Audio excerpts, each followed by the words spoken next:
اعوذ باللہ من الشیطان الرجیم بسم اللہ الرحمن الرحیم الحمد للہ الذی نور قلوب العارفین بنور معرفتہ واثبت فؤاد انبیائہ واولیائہ بقصص الانبیاء والمرسلین وَأَكْمَلَ إِيمَانَ الْمُسْلِمِينَ وَالْمُؤْمِنِينَ بِوِلَایَةِ عَلِيٍّ أَمِيرِ الْمُؤْمِنِينَ علیہ السلام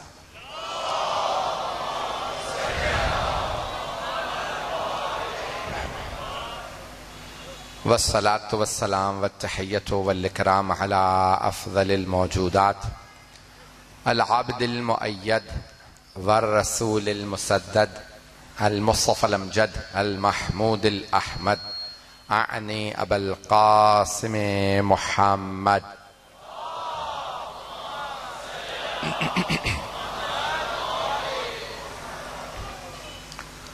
وعلى روحه ونفسه وسحره ووسيه سید الاتقیاء والاصفیاء مولا الموالی امام المتقین علی بن ابی طالب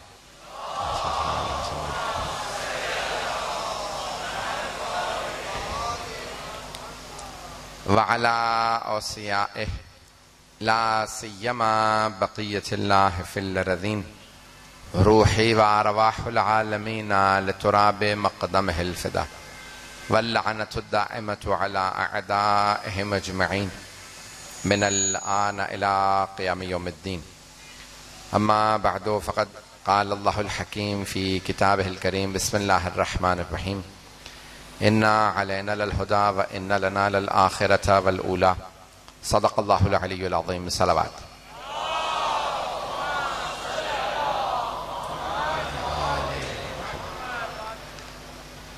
بانیان مجلس نے درخواست کی ہے کہ ظہور سے پہلے آمادگی سے متعلق کچھ مطالب آپ کی خدمت میں پیش کر رہا ہوں، اگر سننا پسند فرمائیں گے یہ موضوع۔ میں پوری رات سفر کر کے دن میں پہنچا ہوں، تھوڑا بہت آرام کیا ہے، بخار ہے، اور کل میں نے ویکسین بھی لے لیا تھا آنے سے پہلے، تو اس کے بعد سے بالکل بازو کی بھی حالت ایسی ہے۔ جو مطالب پیش کروں ٹوٹے پھوٹے الفاظ انہیں قبول فرما لیجیے گا۔ تو عزیزان گرامی، اللہ سبحانہ و تعالیٰ نے جو ہمیں سورہ فاتحہ کی درخواست کی گئی، سید احمد رضا رضوی ابن سید ابن مجتبی رضوی، سید شاہد رضا رضوی ابن سید احمد رضا رضوی، سید صالحہ زیدی بنت سید شریف الحسن زیدی، سید وقار حیدر نقوی ابن مولانا سید ظفر حسن نقوی، سیدہ فاطمہ بنت سید ظہیر الحسنین نقوی کے لیے، حاضرین کے تمام مرحومین کے لیے، تمام شہداء کے لیے الفاتحہ۔ بسم اللہ الرحمن الرحیم الحمد للہ رب العالمین الرحمن الرحیم مالک یوم الدین ایاک نعبد و ایاک نستعین اهدنا الصراط المستقیم صراط الذین انعمت علیہم غیر المغضوب علیہم ولا الضالین۔ بسم اللہ الرحمن الرحیم قل هو الله احد الله الصمد لم يلد ولم يولد ولم يكن له كفوا احد بسم الله الرحمن الرحیم صلوات پر محمد وعلی محمد۔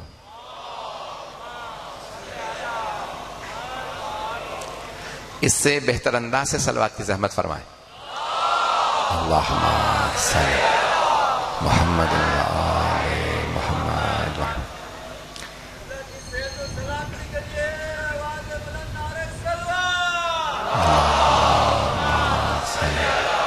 محمد وآل محمد۔ عزیزان گرامی، زمینہ ہم نے خود ہموار کرنا ہے، اور اللہ سبحانہ و تعالیٰ امام کو تب بھیجے گا جب ہم تیار ہوں گے امام کے استقبال کے لیے۔ جب قومیں تیار ہو جاتی ہیں تو اللہ بھیجتا ہے۔ یہ 313 کی علامات بتائی گئی ہیں اور بہت سی نشانیاں بتائی گئی ہیں۔ اللہ نے 11 امام بھیجے، لوگوں نے 11 کو شہید کر دیا۔ اللہ نے ان کو اس لیے نہیں بھیجا تھا کہ ان پہ مظالم ڈھائے جائیں، انہیں دنیا کی امامت کے لیے بھیجا تھا۔ اب اللہ نے 12ویں کو تب تک غیبت میں رکھنا ہے جب تک کہ ہم تیار نہیں ہو جاتے کہ ہم ان کی حفاظت کر سکیں۔ سادہ سی مثال دی ہے، بزرگ عالم دین کی ہے۔ وہ فرماتے ہیں کہ اگر کسی محلے میں ایک میونسپیلٹی جو یہاں کی ایک لائٹ لگا دے اور کچھ نادان بچے آئیں اور آ کے اس لائٹ کو توڑ دیں، تو میونسپیلٹی نئی لائٹ لگا دے گی. اگر پھر نادان لوگ آئیں، نادان کہہ رہا ہوں، پھر وہ لائٹ توڑ دیں تو میونسپیلٹی ایک اور لائٹ لگا دے گی. وہ تیسری لائٹ توڑ دیں، میونسپیلٹی چوتھی لائٹ لگا دے گی. ایک ایسا وقت آئے گا کہ میونسپیلٹی والے کہیں گے بھئی ان نادانوں کو سنبھالو. اب ہم تب تک لائٹ نہیں لگائیں گے جب تک کہ یہ توڑنا بند نہیں کرتے. اللہ بہت کریم ہے، اس نے علی جیسے امام کو بھیجا، اور جو جاہل اور کہہ لیں دشمنان اہل بیت تھے انہوں نے آ کے شہید کر دیا. ایک نام سامنے آتا ہے، سازش کے پیچھے اور پتہ نہیں کون کون ہوں گے. بات پہنچ رہی ہے؟ اللہ نے امام حسن مجتبیٰ جیسے امام کو بھیج دیا، انہوں نے امام حسن کو شہید کیا. اللہم صلی اللہ علیہ وسلم. اللہ نے امام حسین علیہ السلام کو بھیج دیا، انہوں نے امام حسین کو شہید کیا، اللہ نے چوتھے امام کو. اب 11 جب امام شہید کر دیے تو اللہ نے کہا 12ویں کو میں تب تک غیبت میں رکھوں گا جب تک کہ تم آمادہ نہیں ہو جاتے ان کی پیروی اور اطاعت کے لیے. توجہ ہے. نجف اشرف میں آغا سیستانی کے لیے میں ترجمہ کر رہا تھا، عدل سیستانی کے لیے، تو ایک نوجوان نے سوال کیا کہ 12ویں امام میں کون سی ایسی خصوصیت ہے جو نہ رسول خدا میں تھی، نہ حضرت علی میں، نہ امام حسن میں حسین علیہ السلام، کہ وہ دنیا میں عدل و انصاف قائم کر لیں گے 12ویں امام علیہ السلام، لیکن گزشتہ انبیاء اور ائمہ علیہ السلام نہیں کر سکے. تو آغا سیستانی نے فرمایا، کہا کوئی ایسی 12ویں امام میں چیز نہیں ہے جو گزشتہ ائمہ علیہ السلام میں نہ رہی ہو. نہ رسول خدا میں کمی تھی، نہ جناب امیر میں کمی، معاشرے میں تھی معرفت کی اور اطاعت کی. اس زمانے کے لوگوں میں معرفت اور اطاعت کی کمی تھی. 12ویں امام علیہ السلام کے زمانے میں لوگوں کی معرفت کا معیار اتنا بلند ہوگا، اطاعت اتنی زیادہ ہوگی کہ 12ویں امام کے ہر بات کے کہنے پہ لوگ معرفت سے سمجھیں گے بھی، اطاعت بھی کریں گے. تو کمی معاشرے میں ہے، معصومین میں کمی نہیں ہے. بات پہنچ رہی ہے جانے گرامی؟ یقین مانے جس میں بخار میں پڑھ رہا ہوں دوا کھا کے، مجھے اندازہ ہے کہ میں کس حالت میں پڑھ رہا ہوں. عزیزان گرامی، اب معاشرے میں کون سی ایسی تیاری ہو کہ 12ویں امام علیہ السلام تشریف لائیں؟ آپ نے دیکھا ہے ائمہ علیہ السلام نے فرمایا کہ اگر 20 افراد بھی جیسے کربلا میں تھے ہمارے پاس ہوتے تو ہم بھی قیام کرتے. چھٹے امام کا فرمان. عزیزان گرامی، شہدائے کربلا کا معیار اتنا بلند تھا، ان کی معرفت، کہ جہاں بچے میدان کربلا میں بچے ایسے ہیں کہ کوئی بھاگ کے، یعنی امام حسین سے اپنی جان بچانے کے لیے تیار نہیں بلکہ اپنی جان قربان کرنے میں فخر محسوس کرتے ہیں. وہاں بچوں کا معیار یہ تھا کہ جب پوچھا کوفے میں لوگوں نے کہ بھئی یزیدیو تم نے بچوں تک کو مار دیا، کہ ہم نے نہیں مارا، یہ بچے بھاگتے نہیں تھے، میدان میں ڈٹ جاتے تھے. میدان کربلا سے کوئی بچہ بھی بھاگا نہیں ہے. سید الشہداء نے معیار اتنا بلند کر دیا تھا، اتنی تربیت کر دی تھی کہ جناب قاسم ابن حسن علیہ السلام فرماتے تھے کہ چچا جان، جب آپ نے سوال کیا کیف الموت عندک، آپ کے نزدیک موت کیسی ہے، کہ چچا جان اگر آپ پہ قربان ہونے کا نام موت ہے تو شہد سے بھی زیادہ میٹھی ہے. یار توجہ ہے نا جانے گرام؟ میں بانیان نے موضوع دیا ہے اسی کو پیش کر رہا ہوں، اگر چلیں گے تو میں پیش کروں گا آگے. تو عزیزان گرامی، معیار اتنا بلند ہوگا 12ویں امام کے زمانے میں لوگوں کی معرفت کا، لوگوں کی اطاعت کا، کہ کوئی سوال نہیں اٹھائے گا. جناب امیر نے فرمایا تھا لو جعلت لی الوسادہ، اگر میرے لیے ایک تکیہ لگا دیا جاتا اور کہا جاتا ہے یا علی آپ فیصلے کیجئے، تو میں توریت والوں کو توریت سے فیصلہ سناتا، زبور والوں کو زبور سے فیصلہ سناتا، انجیل والوں کو انجیل سے فیصلہ سناتا، قرآن کے ماننے والوں کو قرآن سے فیصلہ دیتا، جو کسی کتاب کو نہیں مانتے انہیں عقل سے ایسا فیصلہ دیتا کہ ہر انسان مانتا جو فیصلہ علی نے کیا ہے سب سے زیادہ وہی معقول فیصلہ۔ لیکن مولا فرماتے مجھے جنگوں میں گھسیٹا گیا۔ اب 12ویں امام علیہ السلام کے زمانے میں اتنا معیار بلند ہونا چاہیے، معرفت کا اتنا معیار بلند ہونا چاہیے کہ کوئی اعتراض کرنے والا نہ ہو۔ یہ جو فرمایا جاتا ہے کہ شیر اور بکری ایک گھاٹ پہ پانی پیئیں گے، آیا فطرت بدل جائے گی؟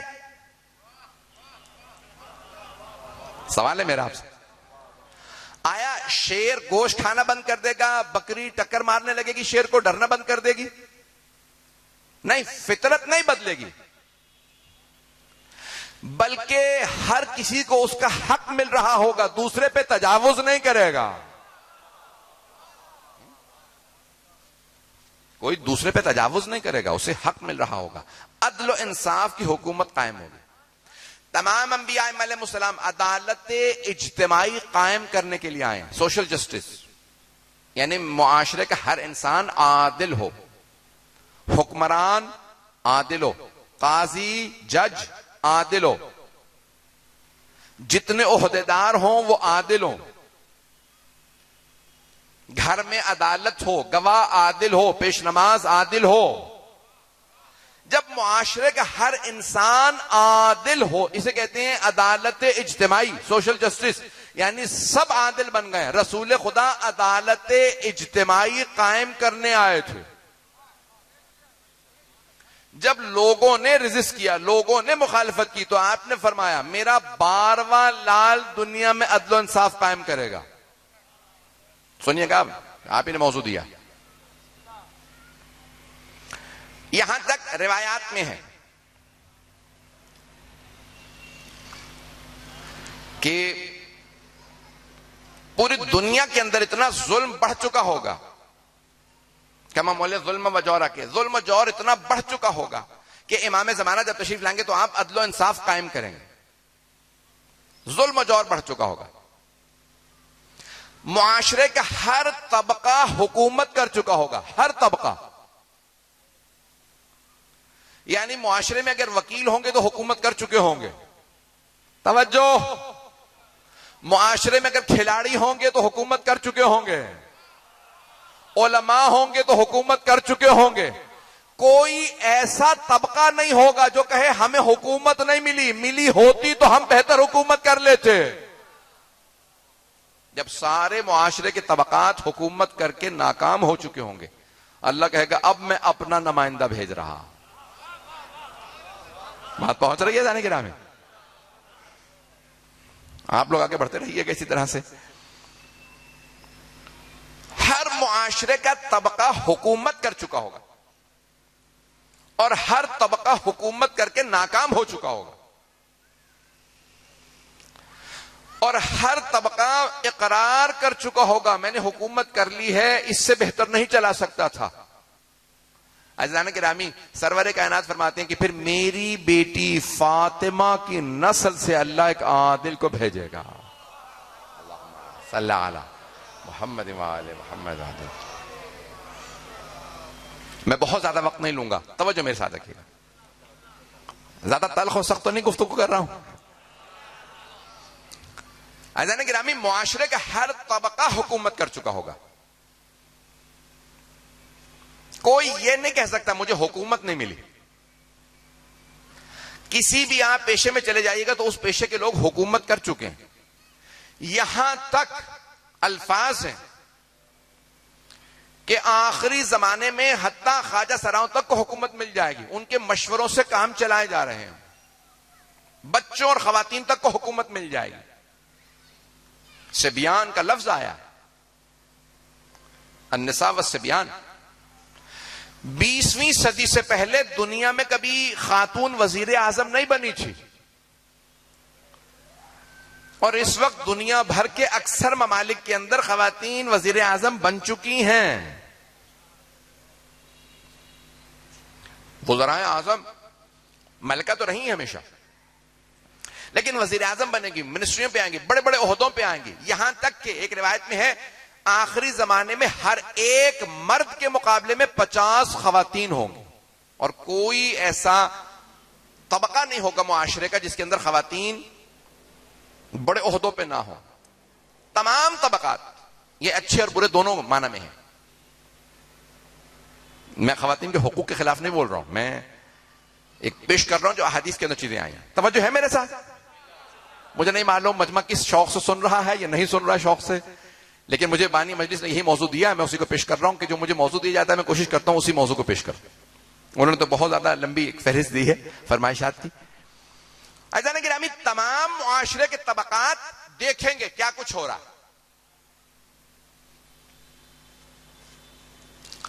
اور معاشرے میں جتنے مظالم، ظلم جتنا عام ہوگا. ظلم کسے کہا جاتا ہے؟ کسی بھی چیز کو اس کی جگہ سے ہٹا دینا یہ ظلم ہے، چیزوں کو ان کی جگہ پہ رکھنا یہ عدل ہے. عزیزان گرامی، اسلامی اصطلاحات کے اندر ظلم عدل کے خلاف ہے. رسول خدا عدل ہیں، جو ان کے مقابلے میں ہے وہ ظلم ہے. میں عادت سے مجبور ہوں. جناب امیر عدل ہیں، جو ان کے مقابلے میں ہے وہ ظلم ہے. توجہ. جناب سیدہ عدالت ہیں، جو ان کے مقابلے میں ہے وہ ظلم ہے. جناب حسن مجتبی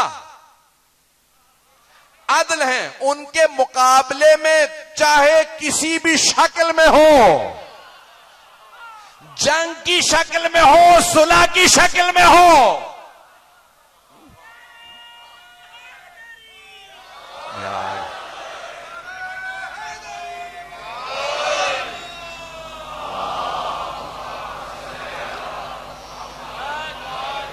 محمد عاجل. بات پہنچ رہی ہے ذہن گرامی؟ توجہ فرما رہے ہیں؟ جو ائمہ علیہ السلام کی نمائندگی میں ہوگا وہ عدل ہے، جو ان کے مخالف ہوگا وہ ظلم ہے. شہدائے کربلا عین عدل ہیں.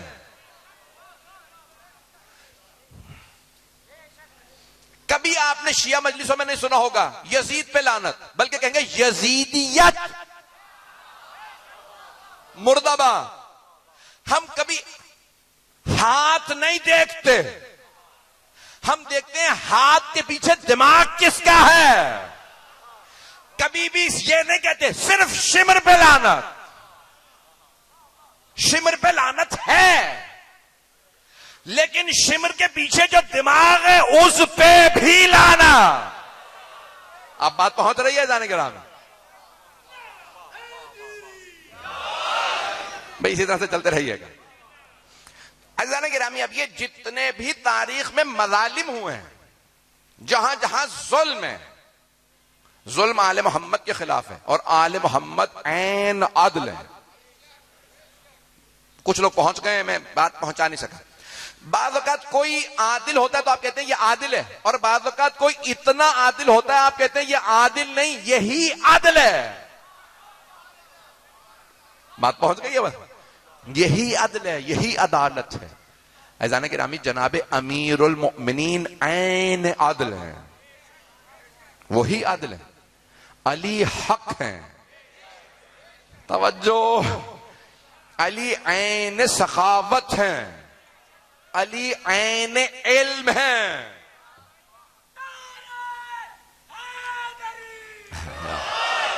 بات پہنچ رہی ہے ذہن گرامی؟ اب 12ویں امام علیہ السلام جو تشریف لا رہے ہیں نا، وہ ان سب کے نمائندے ہیں، ان سب کی نیابت میں آ رہے ہیں. رسول خدا کی رحمت کے نمائندے ہیں. رسول خدا رحم دل نہیں. کچھ لوگ پہنچ گئے. رحم دل نہیں، رحمت للعالمین. رحمت رسول خدا کے نمائندے کا نام امام زمانہ. جناب سیدہ معصومہ نہیں ہے، عین عصمت ہے. اب بات پہنچ گئی ہے، اب بات پہنچی، اب بات پہنچ رہی ہے نا. عزیزان گرامی عین عصمت ہے، عین مشیت ہے. مشیت آپ کبھی بھی نہیں کہتے ان اراد اللہ، اگر اللہ کا ارادہ ہو. ہمیشہ کہتے ہیں انشاء اللہ، اگر اللہ چاہے. نہیں پہنچا سکا بھائی. پوری دنیا میں تمام مسلمان کہتے ہیں انشاءاللہ آؤں گا، مجلس پڑھوں گا انشاءاللہ اگر اللہ نے چاہا. ایک ہے ارادے کا نتیجہ، ایک ہے مشیت کا نتیجہ. جب کہتے ہیں نا انشاءاللہ یعنی اگر اللہ کی مشیت ہوئی. مشیت پروردگار کا نام فاطمہ ہے. اب پہنچ رہی ہے بات. اور فرمایا عزیزان گرامی یہ عظمت ہے. عزیزان گرامی رسول خدا رحمت للہ، قرآن ہے. علی عین عادل ہیں. اگر کسی کی رحمت کے نمائندے تو 12ویں امام، کسی کے عصمت کے نمائندے تو 12ویں امام، کسی کے عدل کے نمائندے تو 12ویں امام. عزیزان گرامی جو سب کی محبتوں کا مرکز ہوں، سب کی آرزوؤں کا مرکز ہوں. رسول خدا کی جو آرزو 12ویں امام کے ذریعے پوری ہوگی. جناب سیدہ کی آرزو 12ویں امام کے ذریعے پوری ہوگی. امیر المؤمنین کی آرزو 12ویں امام کے ذریعے پوری ہوگی. مولا امام حسن کی، امام حسین کی آرزویں، تمام آرزویں جو تمام انبیاء کی آرزویں. اب سوچئے کون ہیں 12ویں امام علیہ السلام. ایک جملہ پیش کر رہا ہوں. مختلف لوگ مختلف اپنے مسائل میں گھرے ہوں گے جب 12ویں امام آئیں گے. یہ جملہ خاص طور سے سب کے لیے پیش کر رہا ہوں، کسی ایک طبقے کی طرف اشارہ نہیں.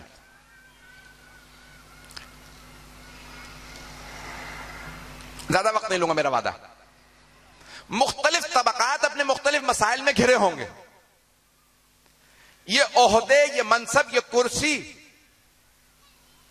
کبھی رکاوٹ نہ بنے کہ میں 12ویں امام کے سامنے جھکوں یا نہ جھکوں. کوئی کرسی، کوئی عہدہ، کوئی منصب رکاوٹ نہ بنے. روایات میں بہت سے لوگوں کے لیے بہت سی چیزیں رکاوٹ بن جائیں گی. بہت سے علماء کے لیے ان کی کرسی رکاوٹ بن جائے گی. بہت سے حکمرانوں کے لیے ان کی کرسی بن جائے گی. جملے پیش کر رہا ہوں مختلف ہمارے لیے، حتیٰ میں نے کہا نا کسی ایک طبقے کے لیے نہیں، سب کے لیے. معاشرے کے اندر کہیں ایسا نہ ہو کہ امام بارگاہیں، مساجد جو ہم بنائیں تو کہیں ٹرسٹ بننے کے بعد یہ نہ سوچے میرا ہے، آپ کا نہیں، امام کا ہے. یہ کسی کا نہیں ہے، یہ ممبر میرا نہیں ہے، امام علیہ السلام کا. اجازت مانگ کے ہمیشہ بیٹھتا ہوں، پتہ نہیں امام راضی ہے نہیں، مولا اجازت دے دیجیے آپ کی جگہ پہ آ رہا ہوں. وہ وارث ہے. کون وارث ہے؟ مولا امام زمانہ علیہ السلام. یہ تمام کے تمام جب آپ نے ایک مرتبہ وقف کر دیا تو پھر آپ کا نہیں رہا، امام کا ہے. کوئی بھی ٹرسٹی ہو، کوئی بھی عہدے دار ہو، کوئی عہدہ کمزوری نہ بنے. کوئی عہدہ اگر کمزور، بھئی کمزوری اگر بن گیا، جملہ پیش کر رہا ہوں شہید باقر صدر کا جملہ. وہ کہتے ہیں کہ اگر صاحب الزمان یعنی 7ویں امام زندان میں تھے، ہارون الرشید کے ملعون کے، کہتے ہیں اگر ہارون رشید ایک رات کسی اور کو اپنی جگہ خلافت دے دے اور وہ یہ سوچے 7ویں امام کو زندان میں رکھوں یا آزاد کر دوں، کہا اگر وہ صرف سوچے تو اس کی جہنم کے لیے کافی ہے. کس کی جہنم کے لیے کافی ہے؟ جو یہ سوچے کہ امام کو زندان میں رکھوں یا آزاد کر دوں. عزیزان گرامی اتنا سخت ہے کوئی بھی انسان کے پاس اختیار ہونا. ایک صرف اور صرف واقعہ اور پھر اس کے بعد آپ کی زحمت کو تمام. اگر سننا چاہیں گے تو بابا بلند صلوات صلی علی محمد و آل محمد وعجل فرجہ. میں یقین مانیے کہ دوا کھا کے بیٹھا ہوں، وَإِلَّا میرے اس وقت جو ہے بالکل پورے جسم میں تکلیف ہے، شدید تکلیف ہے. جب سے ویکسین لگوایا کل سے بہت شدید میں جو ہے اس وقت اپنے اندر کمزوری محسوس کر رہا ہوں. بالکل پڑھا نہیں جا رہا مجھے. عہدہ مل جائے. ایک بہت بڑے قوم مقدس کے استاد معظم تھے اخلاق کے، وہ کہنے لگے کہ میں مشہد جا رہا تھا زیارت کے لیے، تو راستہ بہت طویل ہے، ایران بہت بڑا ملک ہے، آبادی اتنی نہیں ہے، تو جہاں جہاں راستے میں مساجد یا امام بارگاہیں ہوتی ہیں وہیں پہ ہوٹل ہوتا ہے، وہیں پہ روک لیتے ہیں تاکہ لوگ جو ہیں وہاں پہ نماز بھی پڑھ لیں، کھانا کھا لیں، تیار ہو جائیں. تو اگر میں نے دیکھا کہ ایک آدمی کو وہاں پہ کوئی کرسی دی ہے حکومت نے، آپ باتھ روم جا سکتے ہیں کہ نہیں جا سکتے، نماز پڑھ سکتے ہیں کہ نہیں، تو کہا ایک آدمی باہر بیٹھا، وہ وہاں پہ کرسی لگا کے بیٹھا، سب لوگ لائن میں کھڑے ہیں، تو جس کو چاہتا تھا کہ آپ جا سکتے ہیں آپ نہیں جا سکتے. تو کہنے لگے کہ میں نے یہ سوچا اسے یہاں کرسی ملی ہے، یہ یہاں پہ بھی فرعون بن گیا. یہ منصب، یہ کرسی، یہ عہدے اگر دین کی خدمت کے لیے استعمال ہوں تو سمجھ لیجئے یہ بہت بڑی نعمت ہے، لیکن اگر کہیں اندر کے فرعون کو باہر لانے میں استعمال ہوں تو یہی وبال ہے، یہی ظلم ہے، یہی مخالفت امام زمان ہے. عزیزان گرامی، تاریخ میں ایسے بہت سے لوگ گزرے ہیں. علی بن حمزہ بطائنی، عالم ہوتے ہوئے اس نے کہہ دیا 8ویں امام علیہ السلام کے لیے، کہا کہ نہیں وہ غیبت میں چلے گئے ہیں، خمس مجھے دیتے رہو. 8ویں امام نے خط لکھا کہ خیانت نہ کر، اعلان کر میری امامت کا. فرقہ بنا دیا اس نے واقفیہ، ختم ہو گیا وہ فرقہ، ٹھیک ہے نہیں چلا، لیکن اس نے فرقہ بنا دیا تھا واقفیہ کے نام سے، جو وقف کر کے 7ویں امام کے بعد. عزیزان گرامی، کوئی ایسا کام کہ جو آپ کے اور امام زمانہ کے درمیان میں حائل ہو جائے، وہ آپ کے اور امام زمانہ کے درمیان میں فاصلہ ہے. رات کے اس پہر میں بہت زیادہ آپ کا وقت نہیں لینا چاہتا، سخت اور تلخ باتیں کہیں گے، لیکن یہی بانی مجلس کی درخواست ہے. عزیزان گرامی، بہت سے افراد کے لیے اولاد حائل ہو جائے گی ان کے اور امام زمانہ کے درمیان. جناب امیر کا ساتھ دینے والے تھے کچھ لوگ، اب تو ناموں کے لیے بڑا مسئلہ ہو گیا. کیا ہوا؟ اولاد مولا کے دشمنوں کے ساتھ مل گئے. مولا نے کہا اولاد کو نہ دیکھ، مجھے دیکھ، میں حق پہ ہوں. اس نے کہا یا نہیں یا علی، میرے سارے بیٹے اس طرف ہیں. مولا نے کہا توبہ کر، بیٹوں کا ساتھ نہ دے، میرا ساتھ دے. عزیزان گرامی، رشتوں کا پاس نہ رکھیں، حق کو ولایت کے پاس رکھیں. کئی لوگوں کے لیے رشتے رکاوٹ بن جائیں گے کہ حق کا ساتھ دیں نہ دیں. بات پہنچ رہی ہے میری؟ عزیزان گرامی، تاریخ میں ایسا کئی مرتبہ ہوا، لوگوں نے رشتوں کی وجہ سے حق کا ساتھ نہیں، جناب امیر کا ساتھ نہیں دیا. اولاد کو رکاوٹ نہ بننے دیں. اولاد محبوب ہوتی ہے، انسان تربیت کرے، لیکن اپنی اتنی تربیت کر لے کہ اگر خدا نہ کرے میرا کوئی بچہ امام کے مقابلے میں کھڑا ہوا تو میں اس بچے کے مقابلے میں کھڑا ہو جاؤں گا، امام کے مقابلے میں کھڑا نہیں ہوں گا. بات پہنچ رہی ہے؟ عزیزان گرامی، انسان ہر شے قربان، یہ آپ زیارت میں بار بار پڑھتے ہیں، بے ابی انت و امی، میرے ماں باپ آپ پہ قربان. کیوں؟ ہر رشتہ ماں باپ سے زیادہ اسلام نے کسی کو تعظیم اور احترام نہیں دیا. سب سے زیادہ جو ہماری گردنوں پہ حق ہے ماں باپ کا، لیکن اس رشتے میں بھی اللہ نے کہہ دیا اگر امام کے مقابلے میں آ جائے تو وہ بھی امام پہ قربان ہے. امام کا رشتہ کسی پہ بھی قربان نہیں. ہماری لاکھوں روحیں قربان ہیں امام علیہ السلام پہ. کوئی رشتہ، کوئی ناتا، کوئی حکومت، کوئی دولت، جان مال، سب کچھ امام پہ قربان ہے. امام کے راستے میں حائل نہ ہو. بہت سے لوگ کہیں گے میری دولت کا کیا ہوگا، میرے اگر امام علیہ السلام کا نظام آتا ہے تو میری دولت کا کیا ہوگا. دولت حائل ہو جائے گی، حکومت حائل ہو جائے گی. یہاں تک کہ امام جب مکے سے مدینے جائیں گے تو مدینے سے سب سے پہلے کربلا تشریف لائیں گے.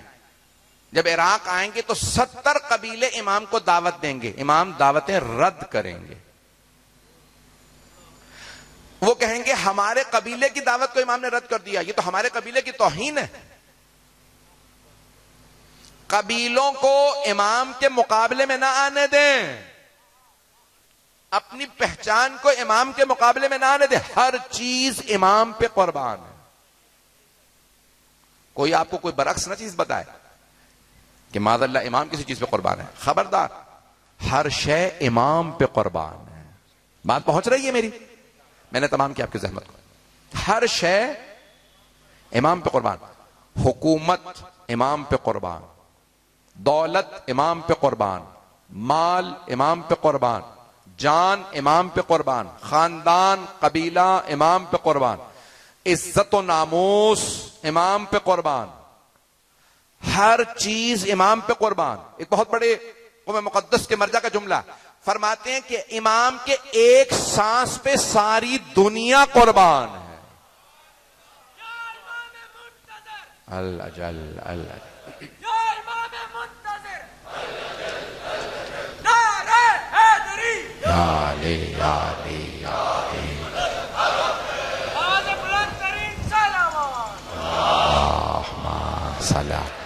محمد والا۔ میری اتنی تلخ گفتگو پہ بھی آپ نے نعرے لگا دی، ممنون ہو۔ عزیزان گرامی، بہت سے لوگوں کے لیے بہت سی چیزیں حائل ہو جائیں گی۔ میں بہت مقدس ہوں، میں بہت، آپ کچھ نہیں ہیں، امام سب کچھ ہیں، انسان کچھ نہیں۔ عزیزان گرامی، یہی بہت سے لوگوں کو گمان تھا میں کچھ ہوں، تو کیا ہوا؟ جناب امیر کے مقابلے میں آ گئے، نہ جانے کس کس امام کے مقابلے میں، کس کس معصوم ہستی کے مقابلے میں آ گئے۔ یہ گمان ختم کر دیتا ہے، مار دیتا ہے انسان کو، جب انسان یہ سوچنے لگے میں بھی کچھ ہوں۔ نہیں، امام سب کچھ ہیں، ہم کچھ نہیں۔ آخری جملے سن لیجئے، پھر اس کے بعد تفصیل سے مسائل۔ عزیزان گرامی،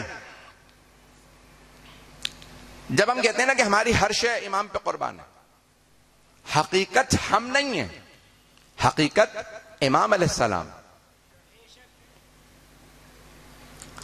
آبرو امام علیہ السلام کی ہے۔ وَلِلَّهِ الْعِزَّةُ وَلِرَسُولِهِ وَلِلْمُؤْمِنِينَ، عزت اللہ کی، اللہ کے رسول اور امام علیہ السلام کی۔ کوئی کبھی یہ تصور بھی نہ کرے کہ یہ چیز حائل ہو جائے میرے اور امام علیہ السلام کے درمیان۔ جو جملہ کہنا چاہتا ہوں سخت ہے، تلخ ہے، مجھے معاف کیجیے گا۔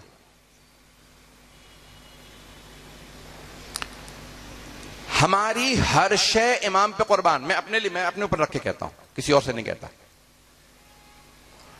میں یہ نہیں کہتا کہ میں امام کا ہاتھ چوموں گا۔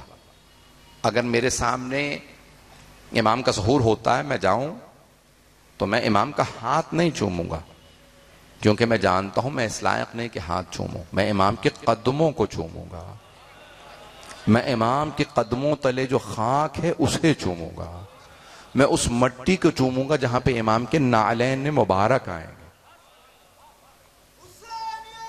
زندہ زندہ زندہ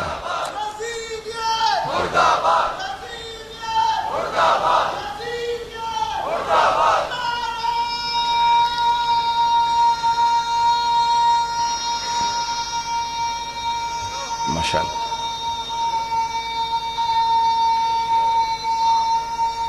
ماشاء اللہ۔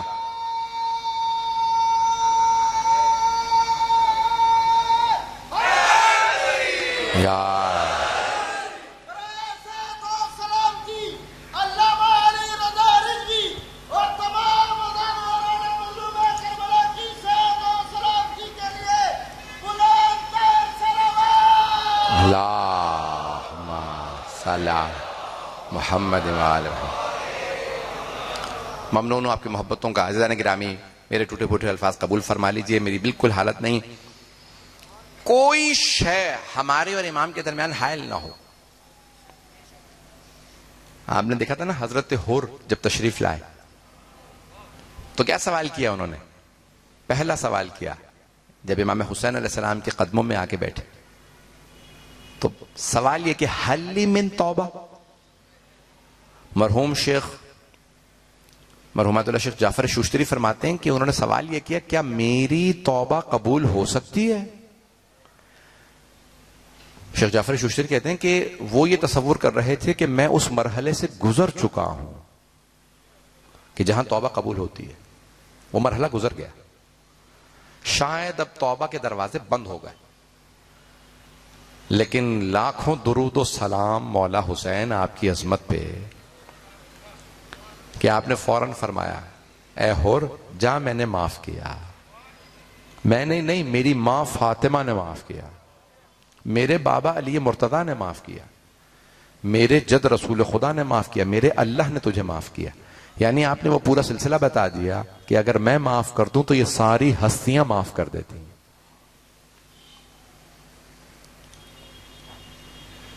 کئی لوگ ان مراحل سے گزر جائیں گے، بس وہ مرحلہ نہ آنے دیں جہاں توبہ کے دروازے بند ہو جائیں. انسان کبھی جسارت و گستاخی نہ کرے. ائمہ علیہم السلام کی گستاخی، کیونکہ حضرت حر نے گستاخی کی تھی،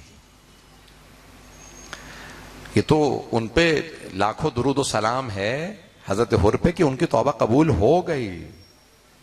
انہوں نے روک لیا تھا امام حسین علیہ السلام کو، میں جانے نہیں دوں گا. بہت بڑی جسارت تھی. تو امام حسین نے بس ایک ہی جملہ کہا تھا، ثقلت کو مک تیری ماں تیرے غم میں بیٹھے. علماء کہتے ہیں جب امام اپنے علم امامت سے جانتے ہیں کہ بھئی یہ میری طرف آ جائے گا تو پھر کیوں کہا، اتنی بڑی بات کیوں کہی، تیری ماں تیرے غم میں بیٹھے. اس زمانے میں بہت بڑی بات ہے. تو کہتے ہیں اسی لیے کہی تھی تاکہ وہ سوچے میں کس پہ ہاتھ اٹھانے والا ہوں. تو حضرت حر نے پلٹ کے یہی کہا اے حسین اگر عراق میں مجھے کوئی بھی آدمی یہ جملہ کہتا تو میں اسی لب و لہجے میں یہ جملہ پلٹا دیتا، لیکن میں مجبور ہوں، آپ کو کہہ نہیں سکتا. آپ کی ماں فاطمہ. امام حسین نے سوچنے پہ مجبور کیا حضرت حر کو. حضرت حر نے 2 محرم کو راستہ روکا تھا، 2 محرم کو سوچنا شروع کیا حر کس پہ ہاتھ اٹھائے گا، کس پہ تلوار چلائے گا، فرزند زہرا پہ. 2 محرم سے مسلسل سوچتے رہے، کشمکش میں رہے. ساتھ دوں حسین کا، نہیں دوں. 9 محرم کو جب 9 محرم گزر گئے تو ایک مرتبہ عمر سعد سے سوال کیا کہ عمر سعد کیا واقعاً کل جنگ ہوگی؟ کہا ہاں حر جنگ ہوگی. کیسی جنگ ہوگی؟ حر سر کٹ کٹ کے گریں گے، بازو قلم ہو جائیں گے. میں دیکھ رہا ہوں پورا میدان بھر گیا، میرے بہت سے بھائی کھڑے ہیں، زیادہ تفصیل میں نہیں جاؤں گا، مجھ سے یقین مانیے بالکل پڑھا نہیں جا رہا. آئیں ذرا میرے ساتھ کچھ دیر کے لیے کربلا چلیے گا. آج یہ کھلا میدان ہے، وہاں پہ بھی کھلا میدان تھا. یہاں فضاؤں میں ملائکہ ہیں لیکن وہاں سارے انبیاء کی ارواح موجود تھیں. روایات میں تمام انبیاء کی ارواح میدان کربلا میں آ گئی تھی. فرشتے، جن، سب کے سب موجود تھے. بس ایک مرتبہ شب عاشور جب سب کو پتا ہے نا یہاں قربانیاں ہونے والی ہیں، تو حضرت حر نے سوال کیا، پوری شب گزر چکی ہے، فجر سے پہلے فیصلہ کیا کہ مجھے یزید کے ساتھ نہیں رہنا، مجھے حسین ابن علی کے پاس جانا. تو ایک مرتبہ جب چلے ہیں نا رات میں تو بیٹے نے سوال کیا، کہا بابا کہاں جا رہے ہیں؟ کہا بیٹا میں جہنم سے نکل کے جنت میں جا رہا ہوں. کہا بابا جنت میں تنہا جائیں گے؟ کہا بیٹا اگر ساتھ چلنا چاہتے ہو تو چلو. ایک آدمی نے دیکھا جناب حر کہاں پر ہیں، کچھ کہتے ہیں بھائی نے سوال کیا، کچھ کہتے ہیں کسی اور نے. حر 72 سے ڈر گئے، یہ بھوکے پیاسے ہیں، یہ لڑ نہیں سکتے. جناب حر نے بس ایک ہی جملہ کہا، مجھے ان 72 سے نہیں، مجھے حضرت سیدہ سے بہت ڈر لگتا ہے، مجھے جناب فاطمہ سے بہت ڈر لگتا ہے.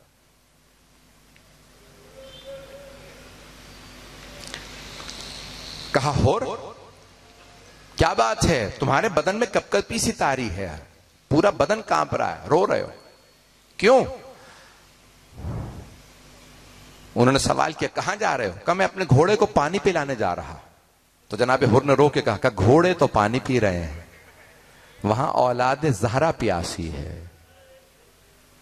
حضرت فاطمہ تو زہرا کے بیٹے کے خیمے سے آواز آ رہی ہے، العطاش العطاش، بچے آوازیں دے رہے ہیں، ہائے پیاس ہائے پیاس۔ تو ایک مرتبہ جناب حر نے کہا یہ جناب سیدہ کے بچوں کا رونا مجھ سے برداشت نہیں ہو رہا۔ بیٹے نے کہا بابا میں ساتھ آؤں گا۔ کسی نے کہا بھائی اور غلام بھی ساتھ آئے، 4 افراد، جناب حر، ان کا بھائی، غلام اور بیٹا۔ جیسے ہی چلنے لگے نا، ایک مرتبہ جناب حر نے آواز دی، کہا بیٹا یہ ہاتھ گستاخ ہیں، انہوں نے حسین کے گھوڑے کی لگام میں ہاتھ ڈالا تھا، کہا بیٹا میرے ہاتھوں کو باندھ دو۔ پھر ایک مرتبہ آواز دے کے کہا بیٹا ان آنکھوں نے حسین کو دیکھا تھا، میری آنکھوں پہ پٹی باندھ دو۔ پھر آواز دے کے کہا بیٹا میں ننگے پاؤں جانا چاہتا ہوں۔ اچانک آواز آنے لگی، کوئی اس طرف سے آ رہا۔ کہا بیٹا دیکھو سامنے سے کون آ رہا ہے؟ کہا بابا عباس ابن علی آ رہے ہیں۔ جناب عباس کا بہت روب تھا لشکر یزید پہ۔ تو ایک مرتبہ جناب حر نے فرمایا، کہا بیٹا عباس ابن علی سے کہو ہم جنگ کے لیے نہیں آ رہے، ہم توبہ کے لیے آ رہے ہیں۔ جناب عباس نے فرمایا حر میں استقبال کے لیے آ رہا۔ کہا میں سمجھ گیا، پیاسا کنویں کے پاس نہیں آیا، کنواں پیاسے کے پاس آ گیا۔ جناب عباس کنواں۔ ایک مرتبہ کہا کہ مجھے حسین ابن علی سے معافی مانگنی ہے، میں نے توبہ کرنی۔ کہا آؤ، لے کے آئے۔ جیسے ہی جناب عباس نے کہا نا سامنے امام حسین ہے، جناب حر قدموں میں گر گئے اور سوال کیا، حل من توبہ، کیا میری توبہ قبول ہو سکتی ہے؟ جو میں نے جملے پڑھے تھے۔ ایک مرتبہ جناب حر نے فجر کی نماز ہوئی، سوال کیا کہ مولا اگر آپ نے واقعاً مجھے معاف کر دیا ہے نا تو سب سے پہلے مجھے جنگ کی اجازت دیجیے، میں سب سے پہلے میدان جنگ میں جانا چاہتا ہوں۔ کہا حر آپ ہمارے مہمان ہیں، مہمان کو پانی پلایا جاتا ہے۔ عرب میں جب گرمی ہوتی تھی نا تو شربت اور پانی پلایا جاتا تھا مہمان کو۔ کہا حر لیکن ہمارے پاس پانی نہیں ہے۔ جناب حر رونے لگے، کہا مولا اب مجھے پانی کا کلام نہ کیجئے گا، مولا یہ پانی میری وجہ سے نہیں ہے۔ ایک مرتبہ کا مولا جب میں نے آپ سے کلام کیا تھا نا تو آپ نے کہا تھا لین کلامک یا شیخ، حر آرام سے بات کر، تو اکیلا ہے، میرے ساتھ میری بہنیں ہیں۔ بس بھئی نوحہ خان بھی تشریف لا چکے، میر حسن صاحب آئیں ذرا میرے ساتھ چلیے گا، میں 5-10 منٹ پڑھنا چاہ رہا تھا مصائب، سنیں گے مصائب؟ کوئی رونے میں بخل نہ کرے، یہ آخری ایام ہیں، 4تھی شب ہے ربیع الاول کی، 4 شبیں باقی ہیں۔ مدینے میں بیبیاں واپس پہنچنے والی ہیں، روضہ رسول پہ گریہ ہونے والا، اجرکم اللہ اجرکم اللہ۔ ایک مرتبہ جناب حر نے فرمایا کہ مولا اگر آپ نے دل سے مجھے معاف کیا، سب سے پہلے مجھے جنگ کی اجازت دیجیے۔ کہا حر ٹھیک ہے آپ جا سکتے ہیں۔ کہا لیکن مولا میں ایک مرتبہ آپ کی بہنوں سے معافی مانگنا چاہتا ہوں، میں آپ کی بہنوں کا مجرم۔ کہا حر اجازت ہے۔ کہا عباس حر کو زینب کے خیمے کے باہر کھڑا کر دو تاکہ یہ معافی مانگ لے۔ جناب حر نے اپنے سر پہ خول پہنا، زرہ پہنی، اور ایک مرتبہ گھوڑے پہ سوار ہوئے، بیبیوں کے خیمے کے باہر بلند آواز سے آواز دی، اے عصمت تطہیر کی پروردہ بیبیوں، اے نبی کی نواسیوں، اے علی کی بیٹیوں، اے سیدہ کی پروردہ بیبیوں، میں آپ کا مجرم ہوں، میں نے آپ کے بھائی کا راستہ روکا تھا، بس میں آپ سے اتنی درخواست کرتا ہوں روز قیامت اپنی ماں فاطمہ سے میری شکایت نہ کیجیے گا، مجھے معاف کر دیجیے۔ بلند آواز سے بیبیوں کے رونے کی آواز آنے لگی، بس بیبیوں کا رونا سنا حضرت حر نے اپنے آپ کو گھوڑے سے زمین پہ گرا دیا، اپنے سر سے خول اتارا، سر میں خاک ڈالنے لگے، سر کو پیٹنے لگے کہ حر تو نے دوسری دفعہ فاطمہ کی بیٹیوں کو رلایا۔ ایک مرتبہ جناب زینب نے آواز دی، کہا حر روز قیامت میں اپنی ماں فاطمہ سے آپ کی شفاعت کروں گی، میں کہوں گی اماں حر کو معاف کر دیں، اس نے حسین کا ساتھ دیا تھا، اجرکم اللہ اجرکم اللہ، رونے میں بخل نہ کیجیے گا۔ ایک مرتبہ جناب حر نے آواز دی، کہا مولا اجازت ہے میں پہلے میدان میں جانا چاہتا ہوں، کہا ہاں حر ہے اجازت ہے۔ تو حضرت حر نے اپنے بیٹے کو آواز دی، علی بیٹا پہلے آپ حملہ کیجئے، میں بعد میں جنگ کروں گا، کہیں ایسا نہ ہو کہ بیٹا باپ کو مرتا دیکھے اور مولا حسین کا ساتھ چھوڑ دے، کہا بیٹا پہلے آپ حملہ کیجئے۔ بیٹے نے جناب حر کے بیٹے نے حملہ کیا، مقابلہ کیا، لیکن وہ بہت بڑی فوج تھی، جنگ کرتے کرتے اچانک کسی نے جناب حر کے بیٹے کے سر میں گرز مارا، گرز کا لگنا تھا۔ ایک مرتبہ جناب حر کا بیٹا پشتے سواری سے زمین پہ آیا، آواز دی بابا میری مدد کو آئیے، بابا میں گھوڑے سے گر گیا۔ جناب حر بہت تیزی سے آگے بڑھے، میرا بیٹا گر گیا۔ جیسے ہی بیٹے کے لاشے پہ پہنچے دیکھا مولا حسین پہلے سے موجود ہے، کہا مولا آپ نے کیوں زحمت کی مجھ غریب کے بیٹے کے لاشے کو اٹھانے کی؟